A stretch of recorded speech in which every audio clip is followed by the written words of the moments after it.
রবিবার ঢাকার হযরত শাহজালাল আন্তর্জাতিক বিমানবন্দর থেকে চিত্রনায়িকা নুসরাত ফারিয়াকে আটক করে ইমিগ্রেশন পুলিশ। পরে রাজধানীর ভাটারা থানায় দায়েরকৃত একটি হত্যাচেষ্টা মামলায় তাকে গ্রেপ্তার দেখানো হয়। সোমবার আদালতের নির্দেশে কারাগারে পাঠানো হয়েছে এই অভিনেত্রীকে। দেশের রাজনৈতিক উত্তেজনার মাঝে নুসরাত ফারিয়াকে গ্রেপ্তারের খবর নতুন মাত্রা যোগ করেছে।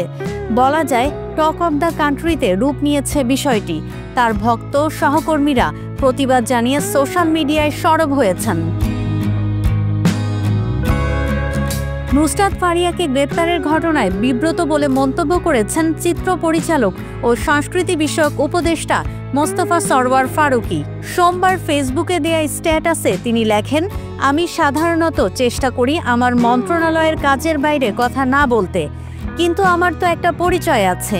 আমি এই ইন্ডাস্ট্রিরই মানুষ ছিলাম এবং 2 দিন পর সেখানেই ফিরে যাব। নুসরাত ফারিয়ার গ্রেপ্তার আমাদের জন্য বিব্রতকর একটা ঘটনা হয়ে থাকলো। মহানগর নির্মাতা আশফাক নিপুণও ফেসবুকে নিজের অবস্থান পরিষ্কার করেছেন। তাতে এই নির্মাতা লেখেন, এভাবেই দিনে দিনে প্রকৃত খুনি ও অপরাধীদের বিরুদ্ধে মামলা দুর্বল করতে অন্যদের সফট টার্গেট করা হয়ে আসছিল এবং করা হচ্ছে। এটাকে আর যাই হোক সংস্কার বলে না। হত্যা চেষ্টার যে মামলা করা হলো এবং যে হত্যার সময় তিনি দেশেই ছিলেন না, সেই অভিনেত্রী নুসরাত ফারিয়াকে গ্রেপ্তার এবং কারাগারে প্রেরণ দুর্ভাগ্যজনকভাবে সেই ইঙ্গিতই দেয়। আমরা জুলাই গণহত্যার সুষ্ঠু বিচার চাইছিলাম, কোনো রকম প্রহসন চাই নাই, এখনও চাই না। চিহ্নিত অপরাধীদের পালিয়ে যাওয়া বা পালাতে দেয়া এবং ঢালাও গায়েবী মামলাবাজির নাটক বন্ধ করেন।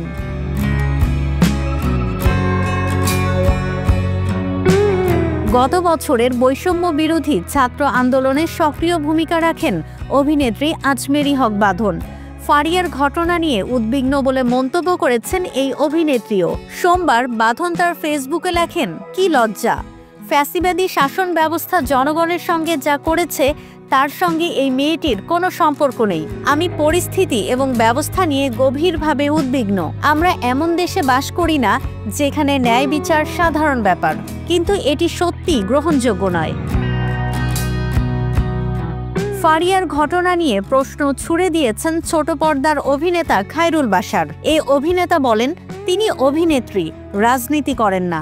তাহলে সিনেমায় একটি চরিত্রে অভিনয়ের দায়ে কেন তাকে হেনস্থা করা হলো?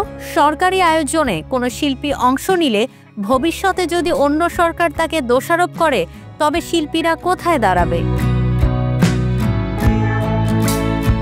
2023 সালে শ্যাম বেনেগাল পরিচালিত মুজিব, একটি জাতির রূপকার চলচ্চিত্রে শেখ হাসিনার চরিত্রে অভিনয় করেন নুসরাত ফারিয়া। সেই প্রসঙ্গ টেনে আনেন পরিচালক শিহাব শাহীন। তার ভাষ্য, চলচ্চিত্রে অভিনয় করে কেউ দোষর হয় না। নুসরাত ফারিয়াকে আজগুবি মামলায় হয়রানি করা হচ্ছে।